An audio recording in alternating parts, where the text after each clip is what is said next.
Então, definitivamente, testosterona não é tudo, né? A disfunção erétil é uma condição clínica, ela não é uma doença em si, ela é uma manifestação de várias doenças, são situações que se retroalimentam e viram uma cascata, uma bola de neve. Uma coisa que não se fala muito é que uma vez iniciada a terapia de reposição hormonal, você vai usar aquilo para sempre. Se você tem 40 anos, são 40 anos de reposição e que não é simples. Você vai ter um pequeno benefício, você vai ter eventualmente um grande malefício que vai gerar risco não só para sua performance, mas também para sua vida. As pernas vão reclamar, mas o seu coração e a sua mente não vão esquecer. Enfim, todo mundo quer esse atalho, mas não existe. A gente tem que ser bastante sincero nesse sentido. A gente consegue se aprimorar naquilo que a gente se dedica. Não consigo manter uma ereção como eu mantinha até os 20 anos, 30 anos. Cara, tá muito além disso. Questão de libido, erotização, fetiches, tudo que envolve a sexualidade humana tem que ser abordada. Não é só uma questão metabólica. Por que é tão importante o toque nessa faixa etária? E por que não a gente fazer só o PSA? Para que esse homem que ele tá querendo ouvir isso, que eu sei.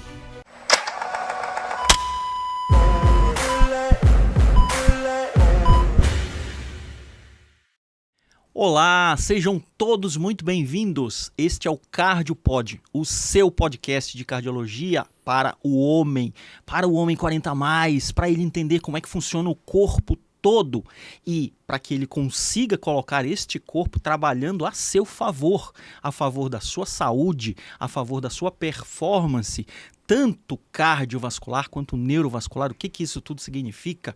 O que a gente consegue melhorar no dia a dia do homem? Eu sou o Dr. Alex Benevides, cirurgião cardiovascular, e aqui na internet ajudo homens a terem de volta o seu desempenho e a sua saúde de 10 anos atrás, mesmo sem tempo e mesmo trabalhando muito.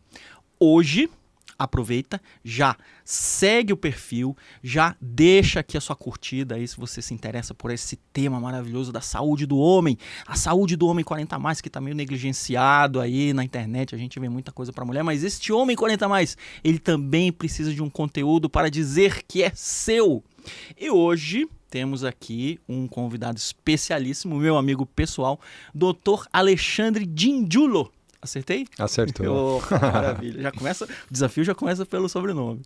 Alexandre é médico cirurgião, urologista, especializado em endourologia e cirurgia robótica. Vamos já esmiuçar aqui o que isso tudo significa.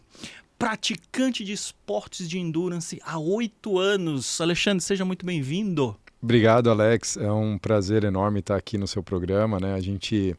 É interessante ver que você está preocupado em gerar conteúdo de boa qualidade para esse público. Eu me encaixo nesse público, né? Tenho 44 anos, então acredito que o que mais me incomoda, né? Como tem uma frase célebre que foi cunhada por Martin Luther King, de que o que incomoda mais não é o grito dos maus, é o silêncio dos bons, né? Então, a partir do momento que a gente vê um canal que foi pensado para trazer informação de qualidade, para orientar esses homens a ter uma vida melhor, para promover saúde, é uma atitude louvável. Então eu desejo que o CardioPod tenha uma vida longa, né, que traga pessoas aqui cada vez mais interessantes e que eu vou ser um assíduo consumidor do seu trabalho aqui. Desejo muito sucesso. Perfeito, que bom. Estamos juntos. Isso aí. Eu também estou com 45 já sou um jovem senhor, preciso começar a criar essa consciência de que a rotina saudável, ela é muito mais do que uma obrigação chata, ela é muito mais do que uma coisa que você precisa pensar em si, vou aderir. Não, ela já é uma coisa que precisa ser colocada como uma prioridade, uma base para que a partir daí a gente consiga chegar em todos os nossos objetivos. Essa é uma premissa, né? Eu vejo muita gente falando assim, poxa, eu não tenho tempo para treinar, como que você arruma tempo? E a premissa é justamente essa, né? Se a gente não tem condição de viver melhor, né? Se a gente não se preocupa em viver melhor, não adianta querer ter uma saúde, você não vai conseguir ter o objetivo final de ter uma saúde em dia. Então, aquela hora, aquela meia hora, aqueles 40 minutos voltados para a atividade física é uma necessidade do nosso corpo, né? Então, a gente precisa arrumar esse tempo, a gente precisa ter a consciência de que não é a motivação que vai fazer você treinar. Muitas vezes a gente está cansado, a gente está com sono, a gente está preferindo permanecer no lugar que você está, seja no sofá, na poltrona, assistindo sua série favorita. É muito mais gostoso, de fato. Mas eu sempre tento não cair nessa armadilha de acomodar, né? Então, a grande dificuldade do esporte é o começo, né? A partir do momento que você aquece o organismo e está inserido já naquela atividade, você esquece a preguiça, o cansaço e você nunca se arrepende, né? Então, toda vez que você sai de um treino, você sai com sensação melhor, você sai com a sensação de dever cumprido. É uma recompensa não só física quanto mental. Sim. Então, eu acho que a primeira questão que a gente tem que levantar é que não é um luxo treinar, né? Fazer um esporte não é aquele momento que, o que você faz às horas vagas? Não, é uma atividade diária, né? Que não dá para ser esporádica. Eu acho que a assiduidade é muito importante, né? E dessa maneira você está trilhando um caminho de saúde plena, né? Então, pelo contrário, a gente tem que não encarar como um luxo, mas como uma necessidade das mais básicas. Total. Né? Sim, sim. E me fala uma coisa, Alexandre, como é que essa coisa do endurance entrou assim na sua vida? Tá. Explica pra gente como o pessoal que nos assiste aqui numa rotina louca também, de 8, 12, 14 horas de escritório, a gente como médico, como é que começa a pensar em colocar uma rotina de exercício que seja regular e que, no seu caso, já levou você para essa coisa do endurance? Fala pra gente um pouco disso. Bom, na verdade eu sempre fui ativo, né? Eu tive o início do esporte na vida com o basquete aos 12 anos e durante a faculdade joguei basquete também, joguei handebol, então eu tinha algum grau de atividade que me acompanhou ao longo da vida. Isso foi interrompido com a residência médica, né? A residência médica consome demais o nosso tempo e é uma época muito especial da vida do médico, onde a gente está imerso, né, numa especialidade e dali você vai tirar os frutos da sua carreira. Então a dedicação é extrema, completa. Nessa fase eu ganhei muito peso, né? Então eu me tornei sedentário, eu percebi que a constituição corporal mudou, a minha disposição mudou, então eu tive uma série de alterações ainda com pouca idade, né? E que me chamaram a atenção. E aí eu comecei a fazer as corridas de rua, participar de pequenas provas, e isso começou a despertar algum interesse e modificar minha composição corporal, que era uma das coisas que me incomodavam naquela época. Tá. E teve um fato muito marcante, que foi eu tinha uma viagem programada, e nessa viagem eu descobri que, ao pesquisar ali na internet que tinha na cidade para ser feita, tinha uma meia maratona. E o máximo que eu havia corrido até então era 10 quilômetros. E aquele desafio, né, me fez mudar o relacionamento com a corrida. E a partir de então, ter participado daquela prova, não cheguei preparado completamente como eu gostaria. Tive que caminhar muito. Sim. Isso me gerou uma frustração enorme, porque a prova é uma corrida, né? Então, se você está andando, você saiu do jogo, na minha cabeça. Né? Tem muito corredor que critica, que fala, não, todo mundo é corredor, tal. Eu concordo, todo mundo é corredor, não importa o ritmo, mas se você se propôs a terminar no ritmo de 8, termine em 8 e no seu ritmo, né? Então, aquele pace estipulado é uma corrida, então você comece e termine no ritmo estipulado, e eu não consegui fazer aquilo. Mas aí a gente já começa a falar de uma estratégia de prova, que é muito mais refinada do que esse começo, né? Sim, mas o começo ele tem que ser feito cada um de acordo com a sua capacidade, mas o Endurance entrou justamente nesse sentido de querer melhorar a minha performance, né? E de aguentar, suportar maiores distâncias. E uma vez que eu terminei minha primeira meia maratona com sucesso, correndo do começo ao fim, eu quis cada vez mais desafios maiores. Aí entrou as travessias, né? Então tinha... e eu acho muito importante também a questão lúdica do esporte, né? Então, se a pessoa ela não sente prazer naquilo, ela vai abandonar. A motivação acaba, a pessoa não tem a disciplina, então ela vai abandonar o esporte e vai preferir ficar no sofá. Então, a questão lúdica é bastante interessante.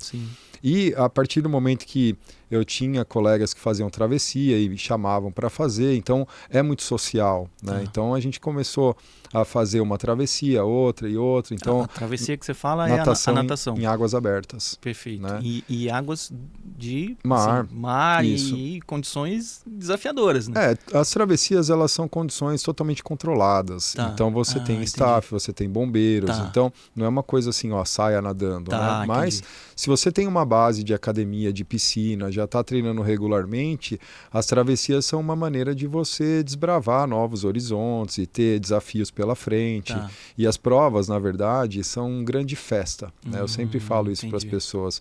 O evento prova é um evento em que você vive 2, 3 dias antes, você pega seu kit, seu número de prova, você faz todo um preparo mental para aquela prova, você vai ter uma nutrição específica, nada profissional, mas eu digo assim, eu não sou daquele tipo que usa todos os suplementos e tal, eu sou bem básico e dá para ser feito dessa maneira, né? Não é uma coisa assim, o esporte de endurance é para todo mundo, não é para uma pessoa super esportista, desde que ela tenha condição de fazer regularmente. Entendi. Eu acho que essa é a chave, a assiduidade. E explica para o pessoal que está vendo a gente aqui qual é o conceito do endurance. Ele pode ser trabalhado em uma única modalidade ou ele tem obrigatoriamente que pensar no duatlon, no triatlon, no pentátlon, né, que a gente tem várias variações aí. O conceito de endurance é você ter distâncias longas e um exercício de baixa intensidade. É alto volume e baixa intensidade. Perfeito. Então, eu gosto de falar esporte de endurance porque eu não quero o rótulo de triatleta. Né? Apesar da gente ter marcas aí que estimulam muito a prática esportiva, eu acho super bacana isso. Eu gosto de participar das provas de triatlon, né? Ironman, isso é uma coisa que nos orgulha, né? Só que qualquer esporte que tenha longa duração, alto volume e baixa intensidade é um esporte de endurance. E eu acho que eles têm a capacidade de trazer muito benefício, né, para o envelhecimento. Sim. Porque quando você está diante de um esporte de baixa duração e alta intensidade, só os mais jovens estão mais afeitos, né? Então, o que a gente percebe é que o atleta de endurance, ele é aquele 30 a mais, 40 a mais. Que inclusive ele atinge a maturidade física ao longo dessa trajetória, né? É uma casca que demora para crescer, né? Então é aquela coisa, a pessoa precisa estar ali com um preparo bem contínuo ao longo de anos para você ter a capacidade aeróbica, muscular, tendinosa, todo o sistema locomotor adaptado para longas distâncias. Perfeito. Né? Então acho que é um erro a pessoa falar, corri 5, agora eu quero 10, agora eu quero meia maratona e daí o ano que vem uma maratona. Não é assim que se constrói. Né? Ninguém precisa correr uma maratona na vida, né?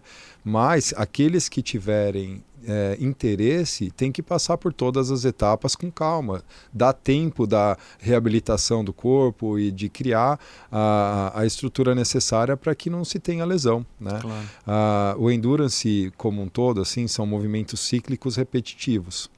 Isso gera microtraumas. Né? E se você tiver um gesto esportivo errôneo, né, vicioso, esses microtraumas superajuntados ao longo do tempo vão invariavelmente te levar à lesão. Sim.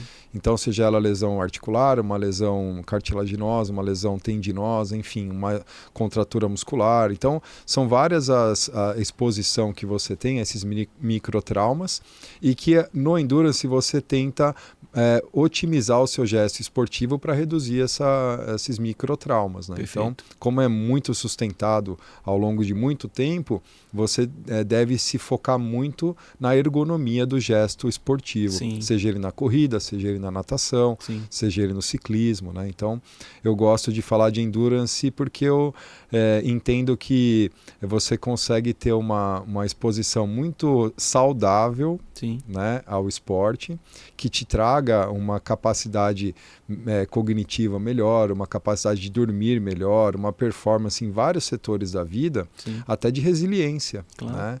Porque a gente tem uma frase muito famosa aí que no triatlon, no meio do endurance, que a dor é temporária.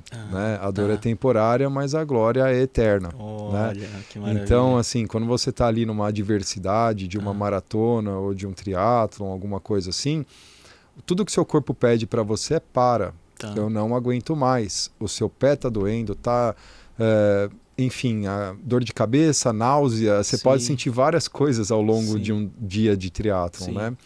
E se você não tiver a resiliência, a força mental de persistir, você não vai colher os louros eternos que aquela conquista pode te trazer, né? Aquelas distâncias que eu percorri, aquela medalha que eu levei para casa, aqueles momentos que eu vivi, são eternos, né?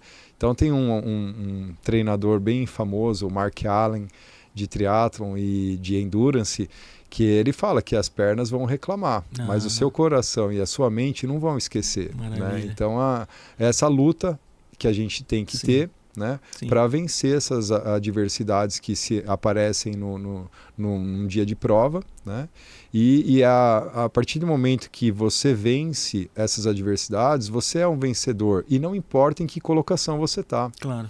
Então, a hora que você passa o pórtico de chegada, você conquistou o seu objetivo, dali para frente é só prazer. Entendi. Né? A sua perna vai ficar inchada uns 3 meses, uma semana que seja, né? Você não vai conseguir descer uma escada direito e é normal que isso aconteça. Só que o corpo vai se regenerar e as memórias são eternas. Né? Então eu recomendo para todo mundo. A gente pode dizer que o esporte de modo geral, mas o endurance principalmente, ele é corpo e mente também, cabeça total, né? Sem dúvida. Porque aí você já está desde o início pensando na dificuldade, lá na prova você enfrenta essa dificuldade a todo momento, né? É isso que você fala, o corpo está pedindo, pelo amor de Deus, ali para parar, né? Sim, mas eu acho que tem uma cilada aí, né? Porque tem muita gente que fala, agora é só cabeça. Então assim, endurance é cabeça, tal. Eu acho que é importante, eu falei disso aqui, existe essa batalha de fato, né?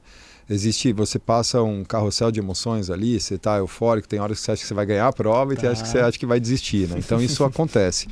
Mas o treinamento é a base. Né? Não adianta você se preparar mentalmente se você não compareceu nos treinos. Né? Como eu falo, assiduidade. A gente tem uma programação, geralmente você tem uma planilha de treinamento para fazer uma prova longa, e se você não compareceu nos principais treinos, não adianta querer ter uma cabeça extremamente forte que você não vai performar. Né? Você pode ser o mais resiliente do mundo, mas a base do esporte é o preparo físico, seja ele cardiovascular, seja ele locomotor, que muitas vezes a gente esquece também. Né?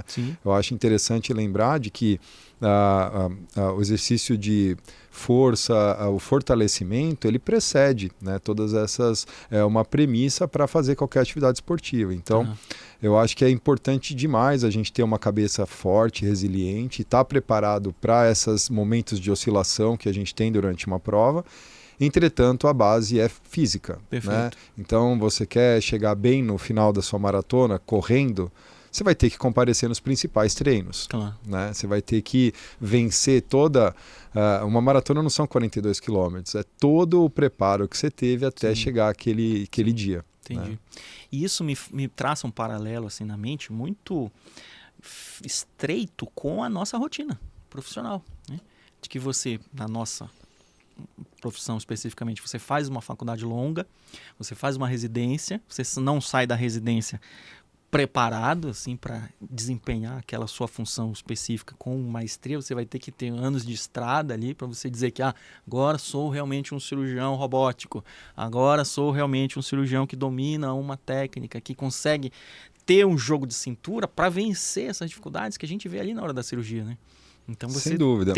Tem provas, tem cirurgias que você acha, ok, tenho tudo planejado. Chega lá, aconteceu um problema, começou a chover, começou a ter uma intercorrência, aconteceu alguma lesão ali, uma alteração anatômica eventualmente que você tenha achado, e aí você precisa ter um certo jogo de cintura, uma bagagem para conseguir resolver aquilo.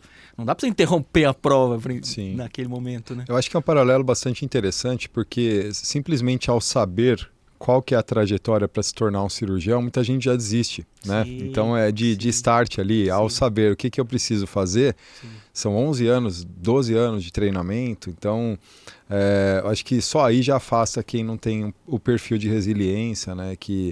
E essa questão de se manter tecnicamente bom, né? Você tem que tanto o treinamento para endurance exige um preparo físico, como o treinamento para cirurgião exige que você tenha horas e horas de trabalho, envolvimento, e que é uma técnica, um trabalho manual que você consegue aprimorar ao longo do tempo, né? Então é uma questão totalmente de habilidades humanas. Sim. E quanto mais você se expõe àquele fato, eu acredito muito nisso, né? Que quem tem sorte é quem compareceu mais. Claro. Michael Jordan que falava isso, né? Claro. Desculpa, acho que talvez seja outro, o Kobe Bryant, enfim. As horas de treino, arremessando depois Exato, ele fala, eu fui acionado para a última bola 837 vezes, sei lá quantas, e eu acertei um grande percentual porque eu falhei muito e eu estive treinando muito, então é aquela coisa, a gente consegue se aprimorar naquilo que a gente se dedica. Então, eu tenho mais de 10 anos de profissão em urologia, me dediquei para cirurgias endoscópicas, né? Hoje em dia eu sou assistente do grupo de urologia, do grupo de endourologia, né? Da disciplina de urologia da Faculdade de Medicina do ABC, né? Então eu sou instrutor dos residentes, né? E isso me torna uma pessoa que está muito em busca dos últimos acontecimentos na minha área para estar sempre atualizado e levar esse ensinamento para os mais novos e ser um instrutor de cirurgia que está motivado a progredir, multiplicar, né, a nossa técnica, a nossa arte com os mais novos. E a cirurgia robótica, que é uma modernidade que chegou para ficar, né? A gente tem um aprimoramento da mão humana, né? Ela nada mais é do que uma mão robótica, uma mão mecânica, que ela vai atender às necessidades que o cirurgião vai ter dentro da cavidade abdominal. É uma extensão do cirurgião. Exatamente. O médico que opera não é o robô cirurgião, né? Isso é uma fantasia que as pessoas têm, né? De que você vai deitar lá na mesa e o robô tal, como aquela coisa tecnológica de... Dá um prompt do chat GPT e ele faz tudo. Exato, tirar a próstata. Então, não é assim que funciona, né? Ele é um robô, uma mão mecânica que tem várias particularidades que são interessantes, né? Você refina tremores, você melhora você tem uma visão melhor do campo cirúrgico, você consegue ver detalhes anatômicos que antes a gente não tinha condição de fazer. Então, eu fiz a minha certificação em cirurgia robótica em 2016 e desde então eu tenho focado meu tratamento de doenças renais por essa técnica e a gente está muito entusiasmado com ter acesso a essas coisas, né? Sim. Quando a primeira vez em 2009 que eu vi um robô funcionando foi na Universidade da Califórnia. Eu não tinha ideia de quando que eu ia ter isso na minha prática, né? E alguns anos depois eu estava fazendo a certificação para indicar para os meus pacientes. Então é uma modernidade que veio para ficar mesmo. Total. Ela acaba sendo muito menos invasiva, você otimiza a reabilitação, né? Sim. Essa é uma questão controversa ainda, né? Porque assim, em termos de resultados funcionais, a gente tem que estudar mais tempo ainda para saber se é superior ou não, né? Mas em termos de alta hospitalar, de recuperação precoce, as técnicas minimamente invasivas são muito superiores à cirurgia convencional. Sim, né? Perfeito. E me fala uma coisa, então a gente precisa começar a mudar essa ideia, desse homem 40 a mais principalmente, de que testo é tudo. Ele está muito focado nisso, né? Tanto para ele performar fisicamente, quanto para ele performar ele sabe que ele precisa concentrar melhor, que ele precisa ter um foco melhor e ele associa isso tudo com a testo. E no caso é muito mais que isso, né?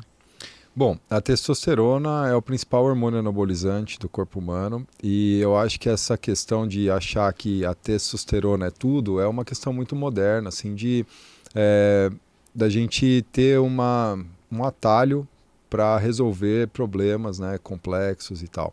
Então, definitivamente, testosterona não é tudo, né? Ela é um hormônio extremamente importante, né? Ela está vinculada a diversos setores, não apenas na sexualidade, né? E o que a gente precisa entender é que a testosterona normal, né, estar normal com a testosterona, vai te trazer um metabolismo mais adequado, né? É claro que você ter uma deficiência de testosterona é prejudicial. Entretanto, a gente tem que ter muito critério para se indicar uma reposição, né? E eu acho que é esse o principal objetivo da gente informar as pessoas, né? Claro. Quando eu falei a respeito do silêncio dos bons, Sim. é que a gente ouve muito gente falando sobre repor, Sim. né? E antes da reposição, a gente tem alguns pontos a esclarecer, Claro. né? Então, assim, em termos epidemiológicos, né? Existe andropausa, né? É um termo bastante emprestado da ginecologia, né? Da menopausa. É um termo que popularizou aí por conta do feminino, né? Exato. Então, quais são os termos mais aceitos na comunidade científica? A gente tem o termo hipogonadismo masculino tardio, né? E o distúrbio androgênico do envelhecimento masculino, ou DAEM. Né? Então, distúrbio androgênico do envelhecimento, ou hipogonadismo tardio. Então, a gente está falando de uma população mais idosa, né? Isso quer dizer que o 40 a mais não pode ter? Pode também. Né? Então, a gente vai tentar esmiuçar hoje essa questão. Então, epidemiologicamente, no Brasil, com a prevalência do hipogonadismo, em torno de 20% dos homens, a gente tem um estudo populacional de 2011 e ele avaliou uma série de pacientes nessa faixa etária acima dos 40 anos e a prevalência de hipogonadismo é de 20%. Então, explica para eles o que é o hipogonadismo. O hipogonadismo é uma deficiência de testosterona, né? Uma deficiência da produção de testosterona com sintomas associados a isso. Né? Então, 20% da população tem esses sintomas e tem laboratorialmente uma comprovação de uma diminuição do hormônio masculino. Né? Existe um termo de corte aí para esse valor? Existe. A gente não tem um consenso, eles são variáveis de país para país, de kit para kit, mas em torno de 300 seria uma faixa ali, vamos colocar cinzenta entre uma diminuição, né? E tem algumas nuances que a gente pode abordar mais adiante, né? Entre testosterona total e testosterona livre. Né? Mas o que acontece? Essa prevalência de 20% ela não é uniforme. Então, assim, é mais frequente a gente ter hipogonadismo acima, uma diminuição da testosterona acima de 70 anos do que abaixo disso. Né?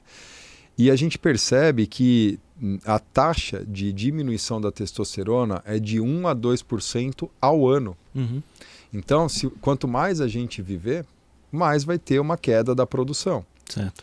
E não necessariamente uma queda da produção, você pode ter o aumento de uma proteína que carrega a testosterona. Então, conforme a gente envelhece, a gente produz mais um tipo de proteína que ela vai se grudar na testosterona de maneira definitiva, uma ligação muito forte, a tornando indisponível.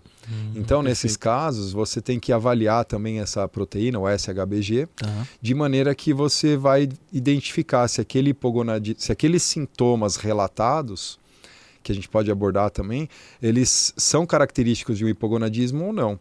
Né? Então, porque ele acaba caindo na conta da testo. Né? Exato. Tudo que o homem está ruim, ele acredita para ela. Sim, porque é aquela questão, né? A gente tem um abuso hoje em dia, na minha opinião, uma hiperindicação de reposição hormonal, né? E eu acho que é um problema muito sério, porque vamos falar em quadro clínico, né? O que a gente está falando? A primeira, a esfera sexual, né? Perda de libido, disfunção erétil. A disfunção erétil é uma condição clínica que ela não é uma doença em si, né? Ela é uma manifestação de várias doenças e o hipogonadismo é uma das causas. Né? Então, se você não tiver o tempo suficiente de entrar no ambiente desse paciente, de entender qual que é o problema de fato que está levando à disfunção erétil, você vai repor testosterona para ele e ele vai continuar com a queixa. Você fala, poxa, mas você tinha 300, agora está com 700 e continua com a queixa? Porque você não abordou a multifatorialidade envolvida no processo. Né? Então, a questão de libido, erotização, fetiches, tudo que envolve a sexualidade humana tem que ser abordada. Não é só uma questão metabólica. Questão cardiovascular, questão neurológica, né? Então, psicológica. Então, é uma série de fatores para abordar o território sexual. Então, mas existe um conceito assim mais específico para ele aterrissar na cabeça dele do que é quando ele está começando ou quando ele já tem uma disfunção erétil instalada? Assim, porque ele acha que brochei uma vez. E aí? É ruim? Não é? Foi só aquele momento que eu tinha bebido demais, que estava preocupado. Como é que chega essa ideia na cabeça dele? Claro, é importante a gente estratificar esse paciente, da mesma maneira que você estava comentando, né? A questão situacional é importante, então falhar alguma vez, isso é comum, não é uma condição, né, que exige um tratamento específico, né? Uma disfunção erétil pode acometer qualquer indivíduo, né? E a gente tem aí uma prevalência grande na população e que aumenta com a idade. Tá. Né? Então, a gente tem que a disfunção erétil como uma causa importante, né, de disfunção sexual.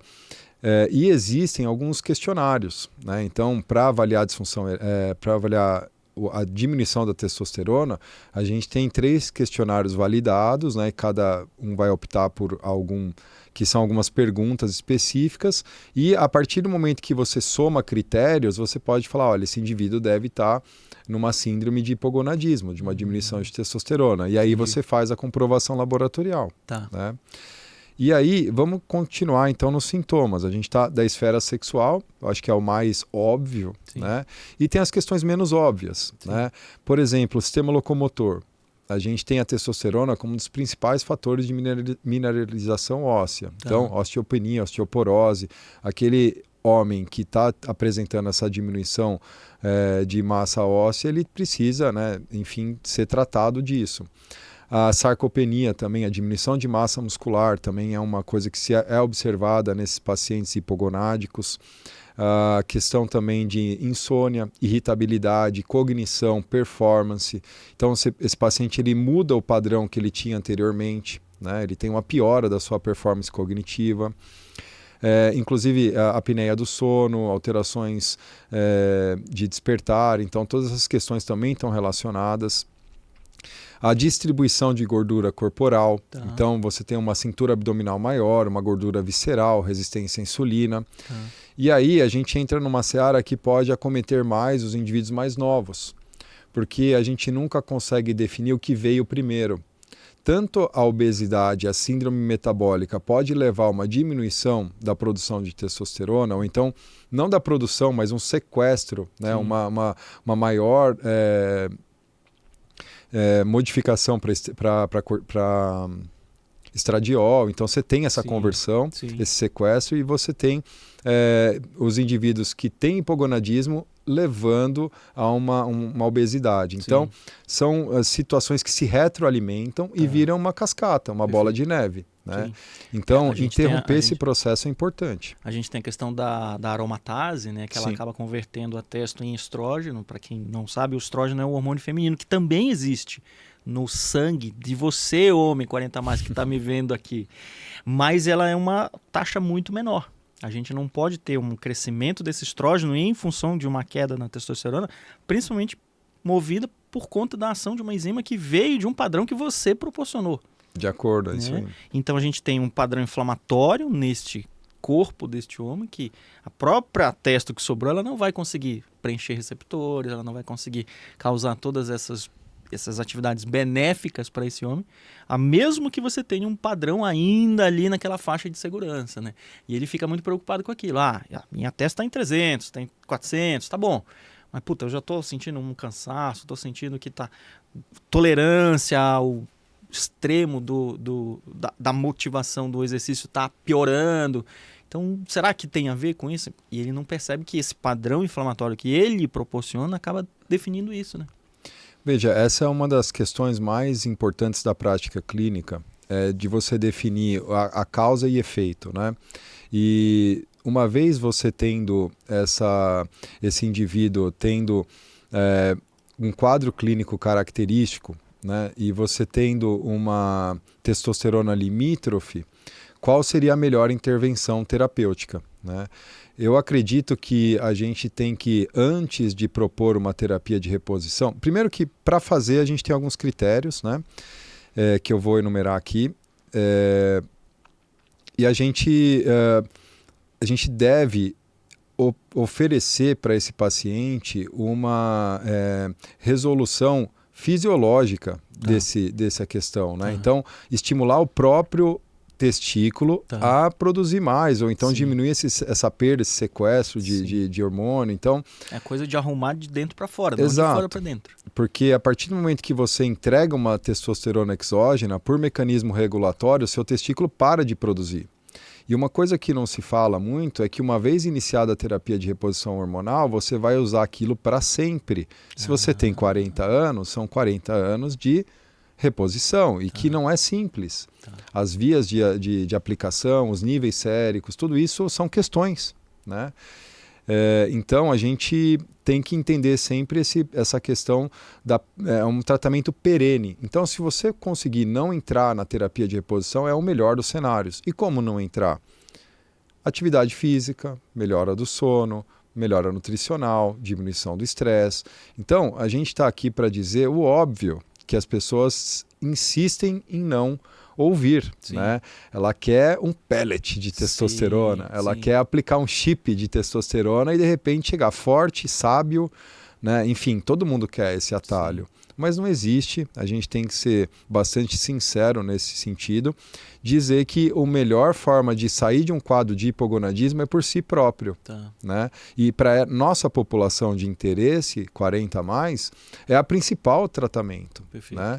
E aí, se você não conseguiu obter essa resposta, existem drogas que estimulam a produção, né, como clomifeno, que são uma linha antes da terapia de reposição, né? Então, a partir do momento que você não tem uma melhora com padrão de vida, né, eu acho que é a base, né? É a lição de casa do nosso paciente que está com esse quadro característico. A partir daí você caminha tentando estimular a produção endógena dele com algumas medicações, tem HCG, tem o clomifeno, então você consegue melhorar um pouco essa questão.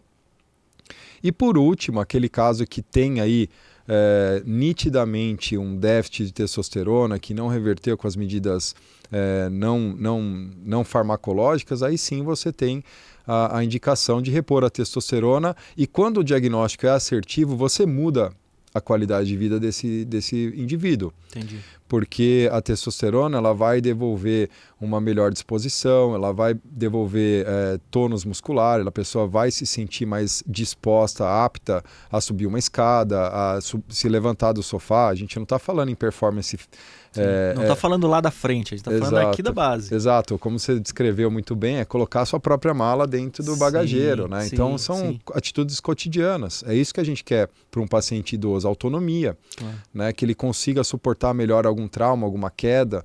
O indivíduo que é sarcopênico, ele não tolera a queda da própria altura, fraturando um osso, né? Então a osteopenia também é um problema. Então a gente agrega saúde quando o diagnóstico é bem indicado. A terapia de reposição bem indicada, ela vai trazer um benefício incontestável. Sim.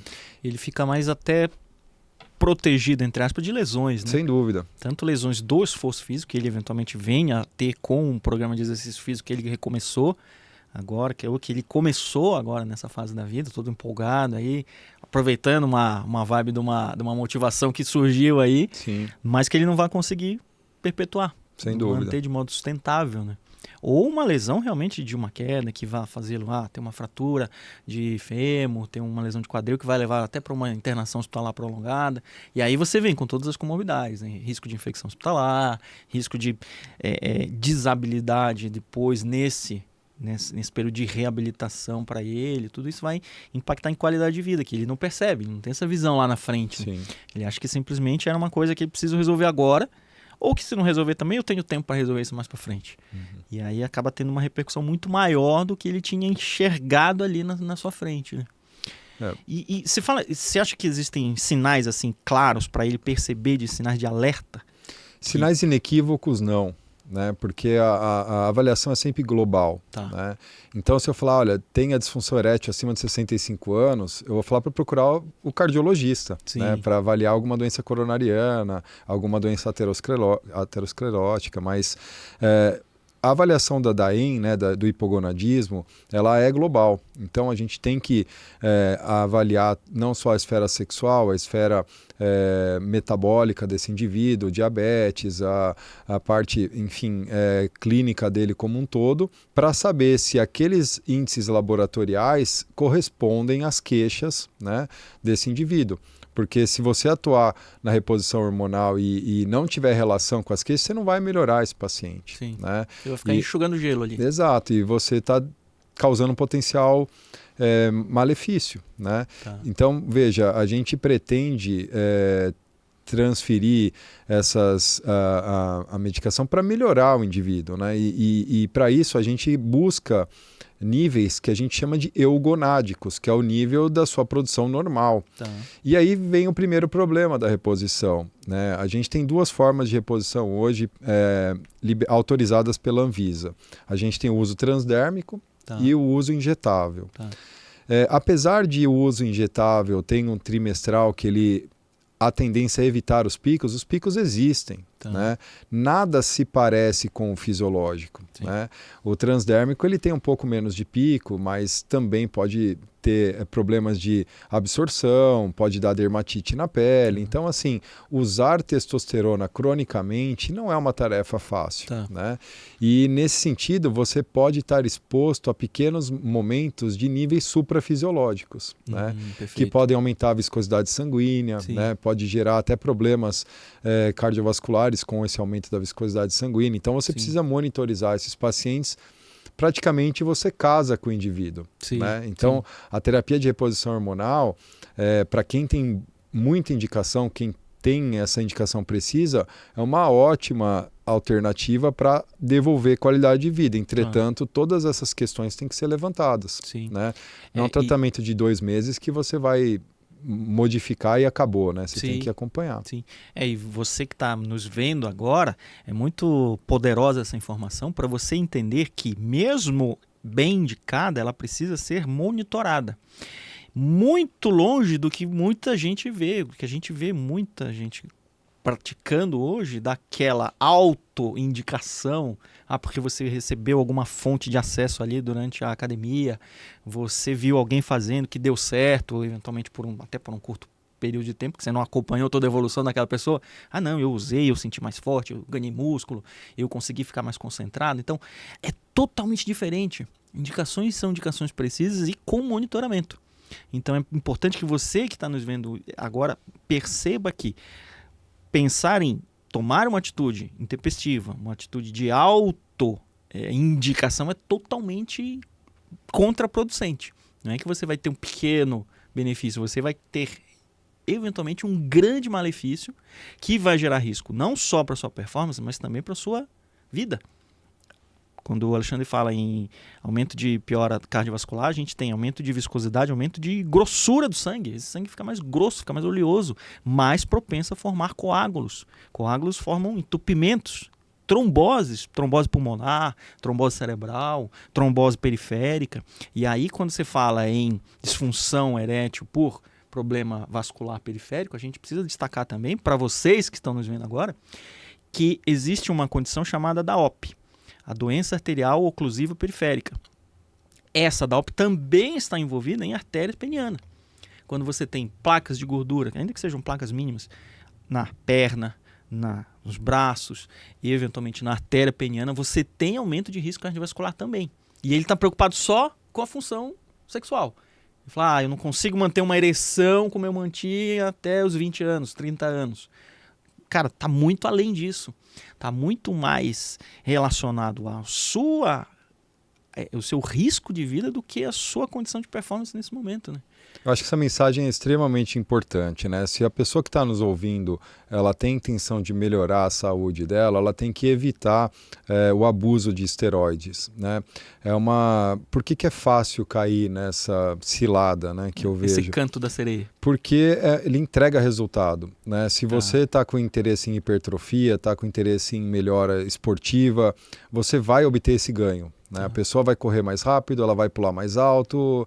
Só que tudo isso tem um preço a ser pago, né? Os níveis suprafisiológicos vão cobrar um preço, quer seja um bloqueio da espermatogênese, a pessoa não produz mais gametas, pode ficar estéril, ela pode ter uma atrofia testicular irreversível e depender de reposição hormonal para sempre, porque ela induziu isso, né? Inclusive a gente vê isso em atletas também, né? Sem dúvida, o meio está super cheio de pessoas que se utilizam dessas questões que devem ser... Isso não é promoção de saúde, né? Sim. Isso deve ser combatido, isso é abuso. Sim. Recentemente até saiu uma normativa que condenava o uso de esteroides para melhora de performance, né? E, na verdade, não é nada de novo nisso. Só foi uma reação da sociedade médica diante do aparecimento de colegas que prescrevem abertamente, usando de eufemismos como bioidêntico, nanodose e tal. Olha. Então é justamente a maneira que você busca os incautos, né? Então a pessoa que não entende muito bem do assunto fala, ó, isso aqui eu já peguei, indo pedalar com um amigo meu, do tipo, eu passei no cara ali e tal, tô tomando suplementos tal, e aí tem esse aqui que é nanodose, não sei o que. Eu fui olhar e falei, meu amigo, você tá tomando bomba. Caramba. Sem saber, né? Então esses eufemismos são importantes, nanodose, né? Pra gente, porque fala, poxa... Eventualmente nem funciona, ou você tem um benefício muito curto período ali. A tese é que em baixa dose, o bloqueio do eixo ele é dose dependente. Então você faria algum ganho de musculatura sem expor aos riscos. É uma questão interessante, só que não está estudado. Né? A gente não tem essa evidência para ter prática clínica. Sim. E tudo que você põe em prática clínica passou pelo crivo do estudo e da segurança. Sim.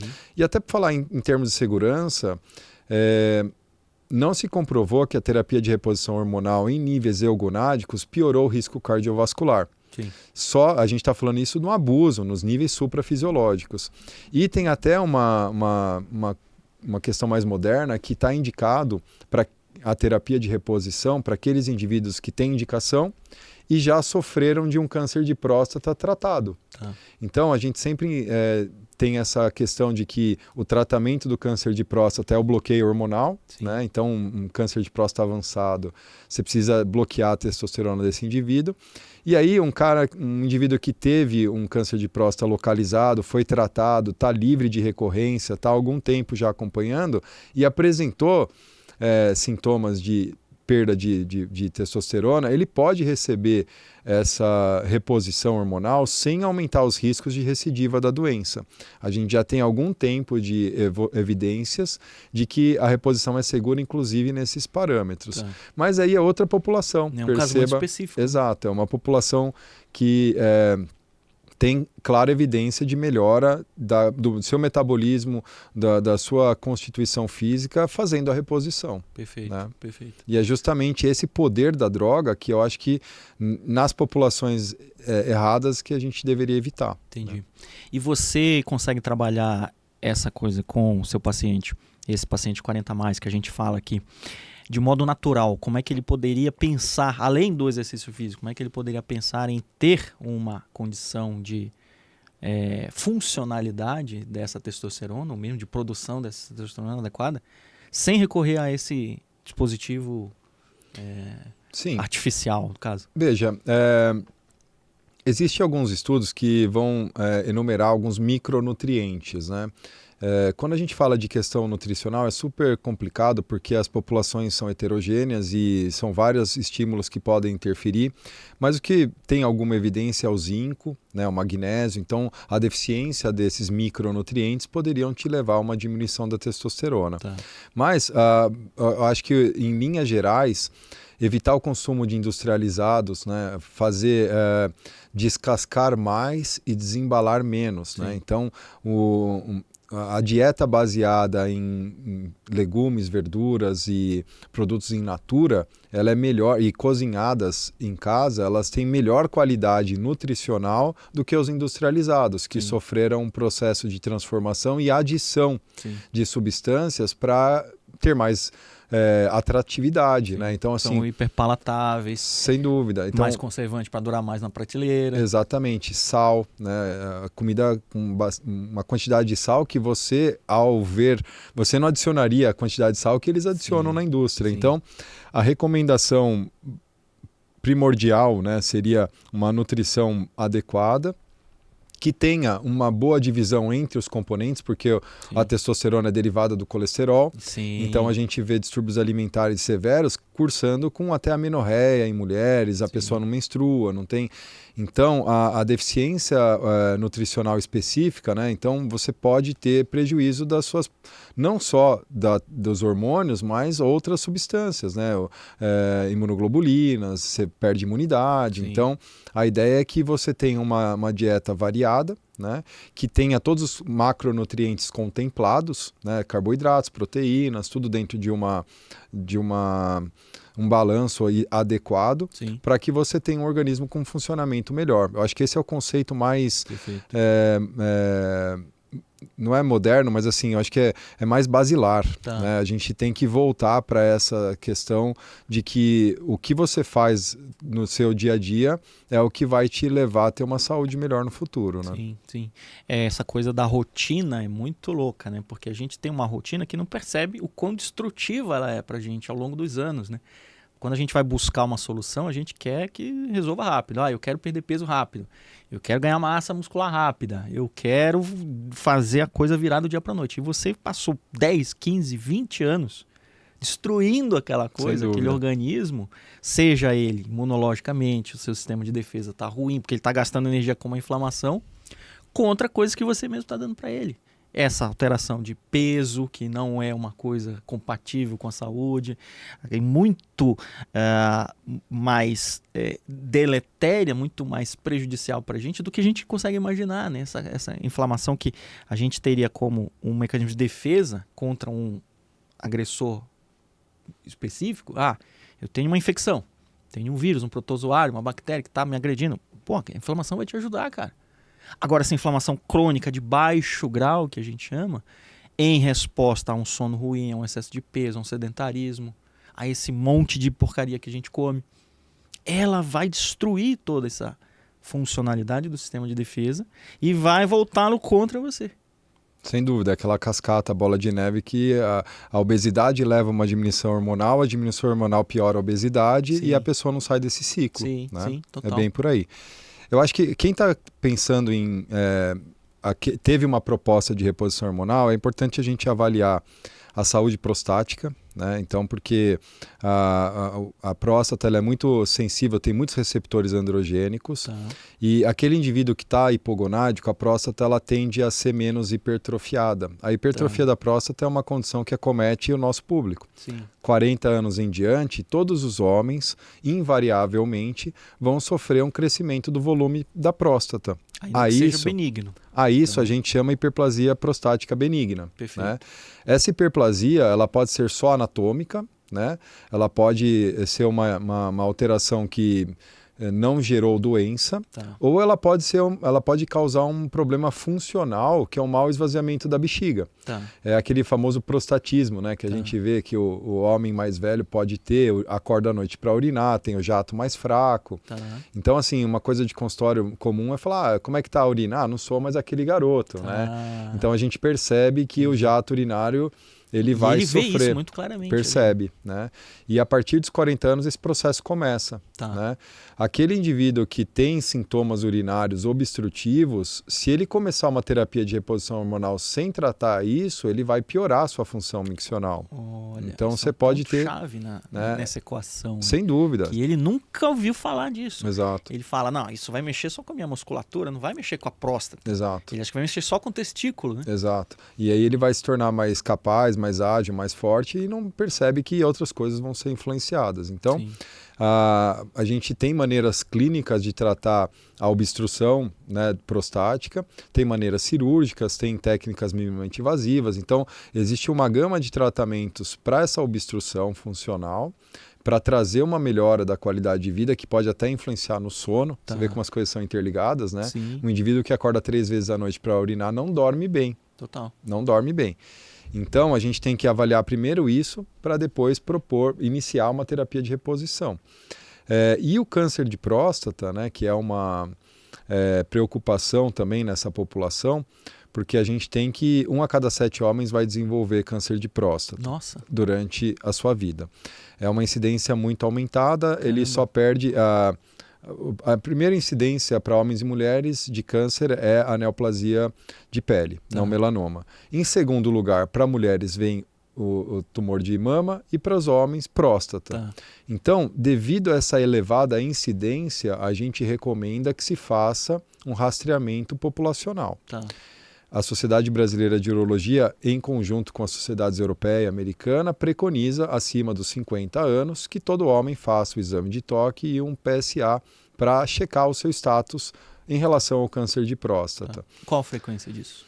Anual a princípio, mas à medida que você tem um PSA baixo sustentado, um exame normal, você pode ampliar um pouco essa distância e aí é um pouco controverso o momento de parar, de interromper esse rastreamento, porque a incidência de câncer de próstata aumenta com a idade.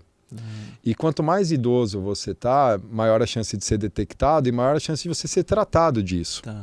E aí entra uma questão fundamental. Será que a pessoa vai morrer daquela doença? Ou a gente foi atrás dela e só causou problema para essa pessoa? Essa é uma discussão. Morre dela ou morre com ela? Com ela. É isso. Essa discussão é muito moderna. A gente está há uns 10 anos debatendo isso na academia. Se vale a pena fazer o rastreamento, até que idade se faz. Mas assim, num paciente que vai fazer terapia de reposição hormonal, ele precisa fazer o rastreamento, porque em tese ele vai estar estimulando a próstata e vai ter um risco de desenvolvimento dessa doença. A gente precisa fazer o rastreamento para ele. Né? Então é uma questão que deve ser investigada também. O perfil lipídico é importante também. Tem alguns estudos que demonstraram uma diminuição do HDL com a terapia de reposição. Não sei o motivo, mas é uma preocupação. Né? O HDL tem, você pode falar melhor que eu, muito melhor, em relação ao efeito protetor. Né? O HDL é o colesterol bom, tá, gente? É diferente do LDL, que é o colesterol ruim. A gente precisa bem avaliar essa coisa do colesterol, porque o colesterol ele também foi vilanizado, né, nos últimos anos. O colesterol é ruim, o colesterol é ruim. Não, a gente precisa, você já colocou muito bem, que o HDL ele entra na composição da testo. E ele entra também como segunda fonte mais importante de energia para o cérebro, para você ter uma ideia. Além da proteção anti-inflamatória, circulatória global, periférica, cardiovascular, neurovascular, ele também entra como uma fonte importante de energia para o cérebro. Então, à medida que você está com o nível nessa sua atividade de endurance, caiu um pouco ali a sua glicemia, você já comeu, não sei como é que chama, seu gelzinho de carbo ali, acabou. E agora? Você vai começar a tender a fazer uma hipoglicemia, seu colesterol vai ser consumido, seu cérebro não vai passar necessidade. Ele fala, não, eu vou garantir o meu aqui. Então ele começa a absorver esse colesterol. Se ele tem um colesterol ruim em abundância, ele vai absorver o colesterol ruim em abundância, entendeu? Então a gente precisa fornecer essa matéria-prima para que o corpo trabalhe a partir dela. Sem dúvida, essa é uma preocupação que a gente tem que ter, o perfil lipídico, né, e acompanhar isso, e o hematócrito. Né? Então são questões que assim, a reposição hormonal vai transformar o seu metabolismo, e de maneira definitiva.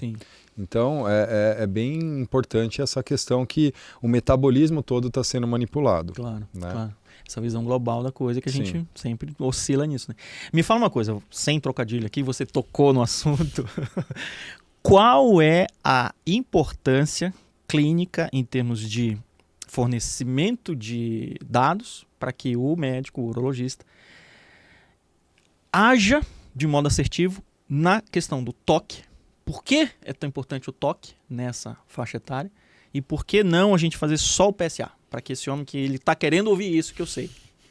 Eu já ouvi muitos colegas falando, quando chegar a minha vez, já vai existir o teste definitivo para evitar. A resposta disso é muito simples. Né? A medicina é feita de anamnese e exame físico. Né? Essa é a premissa da nossa profissão. Anamnese, a história clínica desse doente até lá. É como você conhece o indivíduo. Né? Onde você vai buscar as informações que são... Cada indivíduo é um ser único na sua essência, com as suas nuances, com as suas características. E a nossa profissão tem essa beleza de atuar, né, de maneira a frequentar ambientes em que essa pessoa não está acostumada a expor para todas as pessoas. Sim. Né?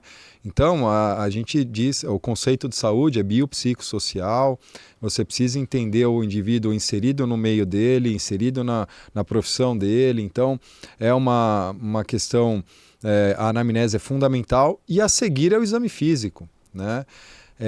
A gente precisa examinar o paciente e ter consciência do que está acontecendo naquele organismo que foi colocado sobre os nossos cuidados. Então, não examinar o paciente eu acho temerário. E a gente faz um exame bastante simples e rápido e consegue verificar muita coisa, né? O exame de toque para o urologista é uma maneira fácil de acessar a glândula e poder encostar nela, sentir. Porque o tecido saudável, ele tem uma consistência diferente do tecido tumoral. Né? A gente costuma dizer para os alunos, residentes, quando você vai treinar alguém fazer o toque, que a região da próstata normal, sadia, é como a palma da mão. Né? Eu estou dando uma dica, o pessoal vai se autoexaminar aí. Mas eu acho que informação é sempre importante, todo mundo saber. Então, assim, a parte da palma da mão tem uma consistência fibroelástica, né? E a região das articulações são consistências mais rígidas, mais firmes. E ao examinar um doente e perceber, você primeiro já consegue ver o grau de hiperplasia prostática que está acontecendo ali. Você consegue estimar mais ou menos, baseado na sua prática, o volume da próstata. Né? E também você vai encontrar algum ponto ali que tem um endurecimento, uma nodulação. Isso já é um indicativo bastante importante de que algo está errado naquele indivíduo. Então, a gente tem ainda o toque retal como uma ferramenta clínica muito importante, né, para fazer rastreamento. Só que ela é limitada. Né? Então, assim, qual que é o parâmetro melhor hoje em dia de avaliação prostática? É a ressonância. Então, naquele indivíduo que a gente tem ou um PSA que vem se elevando ao longo do tempo, tem um comportamento inadequado, ou um paciente que no exame físico demonstrou alguma alteração, nesses casos você precisa avançar no diagnóstico e fazer uma ressonância. Porque o toque ele vai ter a limitação de só avaliar a periferia da próstata. Ele não vai avaliar a região anterior, ele não vai avaliar o meio da glândula. Então a ressonância ela traz indícios bastante confiáveis de que aquele indivíduo precisa de uma investigação complementar que seria a biópsia. Para diagnosticar tumores, a gente precisa de análise do tecido, precisa de retirada de fragmentos. Então, antes de fazer uma biópsia, a gente coloca a ressonância nesse caminho para tentar refinar e falar, ó, esse paciente é candidato à biópsia, esse não, vamos continuar acompanhando, né? Entendi. Maravilha. Me fala uma coisa, uma questão aqui para a gente discutir. Você tem na sua trajetória, seja ela profissional, seja ela pessoal, para a gente passar aqui para o pessoal que está assistindo a gente agora, alguma situação clara de um erro que você tenha identificado assim na sua conduta mesmo? Eu devia ter feito alguma coisa diferente, que poderia pensar, que me levar para um lugar diferente. Bom, confessa isso pra gente. A primeira resposta é jamais. Jamais, isso nunca aconteceu, jamais. Mas assim, eu acho que isso pode acontecer. Nós somos humanos falíveis, né? Eu acho que o conhecimento está disperso na sociedade, nem todo mundo domina tudo, né? Então acho que a gente tem que ter a humildade de reconhecer determinados, uma que eu posso lembrar assim de bate-pronto, prescrição de anticolinérgico, então você vai piorar a função cognitiva do indivíduo, ou sei lá, tem um glaucoma, então assim, questão de interações medicamentosas, então isso pode acontecer na prática clínica com qualquer um, e eu acho que o que mais importa no final das contas não é o acerto ou o erro, mas a relação que você estabeleceu com o paciente, né? Então, se você consegue olhar no olho do paciente, explicar, ser transparente, dedicado e entregar aquilo que ele veio buscar, você está sendo um bom médico para ele. Né? Então, eventualmente, uma falha técnica que aconteça, por menor que seja, vai ser tolerada. Né? Isso está dentro do escopo de qualquer serviço, qualquer atividade humana, o erro, a falha, e isso tem que estar no nosso radar. Né? Então, toda cirurgia tem o seu percentual de complicação. Né? Isso é estatística. Então a gente quer evitar ao máximo, eu já tive óbitos em cirurgia eletiva e é uma das dores que você sente, não tanto quanto os familiares, tem que saber essa distinção, mas ela é impactante para você de uma maneira é muito impactante. Claro. Né? Então você falar para o indivíduo, olha, você vai internar, vai fazer tal procedimento, te dou alta em 48 horas e é isso que eu estou prevendo. Sim. E às vezes não acontece isso, né? E dar uma notícia de um falecimento para um familiar, ela é extremamente pesada e faz a gente, muitas vezes, repensar a carreira, repensar a profissão. E eu tenho 10 anos já, eu me formei em 2010, né, como urologista, então são 14 anos de prática. E já vivi muitas situações bastante desagradáveis, né? E eu acho que todas as vezes que eu tive essa situação, primeiro, os meus pares, meus colegas me acolheram, não deixaram, né, você sucumbir e abandonar a profissão. Então, na próxima, tive um óbito numa cirurgia X, na próxima você fica com aquela carga, né, emocional e tudo mais. Então, os colegas, os pares, né, eu agradeço muito todos, aproveito a oportunidade, né, para agradecer a todos eles que me apoiaram. E, em última análise, o que vai te ter uma resolução interna disso é a relação que você estabeleceu, tanto com os familiares quanto com o paciente. Claro. Né? Posso lembrar aqui de uma família que eu fiz uma reunião, né, com todos os familiares e aquela reunião foi fundamental para evitar um processo médico. Né? Porque a intenção, a princípio, é responsabilizar o colega, o hospital, a família, que é o ente querido de volta, e você não consegue prover aquilo. Né? Então, se aproximar da família, se aproximar do paciente que complicou, é a melhor maneira que você tem de resolver esses conflitos. Né? Sim. Eu acho que eu não podia responder de uma forma mais sincera. Sim, né? sim. E, na verdade, esse é um conceito muito difícil para a gente aterrissar isso nesse homem 40+, né? Que ele acha que ele é invencível. Ele acha que o médico é invencível, que o médico é infalível. Ele acha que ele tem que ser infalível no dia a dia de trabalho, de performance, de entrega dele, para que a gente consiga dizer também para ele, seja tolerante com você. Vão acontecer erros profissionais, vão acontecer erros pessoais, muitos, de auto-julgamento, de que você não teria a condição de fazer aquele julgamento ali da sua situação. Eu preciso de uma testo, eu preciso de mais treino, eu preciso aumentar a carga loucamente. Cara, não, busque ajuda, busque mentores, busque informação de qualidade com fontes confiáveis e seja tolerante com você nesse processo todo, né? Eu acho que o que causa mais sofrimento é a alta expectativa, né? Sim. Então a gente alinhar expectativas do que é possível, do que é palpável, do que é sadio de ser feito, né? Eu acredito que os atalhos eles são invariavelmente prejudiciais. E esse alinhamento de expectativa vai fazer com que você tenha um retorno daquela proposta. Né? Então, se você não alinhou de princípio qual era a expectativa, aí no final fala, você não entregou aquilo que, né, você tinha. Enfim, a partir do momento que você consegue, com a sua experiência, com a vivência, né, profissional, entregar justamente o que foi alinhado a princípio. Né? Então, acho que a tendência que a gente pretende trazer, né, com esse programa de performance e tudo mais, não é transformar as pessoas em super-humanos, mas é trazer as potencialidades que ela já tem à flor da pele. Né? É você pegar e lapidar, né, essa pessoa para que ela brilhe mais. Né? Que é a história de ser a melhor versão de si mesmo. Exato. Você conseguir ser melhor do que o ontem, não melhor do que o outro. É por aí. E no meu esporte eu tenho muito disso, sabe? Eu tenho plena consciência de que eu não luto pelas primeiras posições, não tenho pretensão disso, não faço treinamento para isso. E eu gosto de estar no meio deles. Eu gosto de estar envolvido com quem pratica saúde. Então, se eu estiver nessa tribo, eu estou feliz. Perfeito. E o que eu faço para me manter? Eu mantenho os meus treinos periodicamente. Hoje em dia não tenho mais treinadores, eu já tive, sou muito grato a todos os aprendizados que eu tive, né? Cada um me deixou inúmeros aprendizados.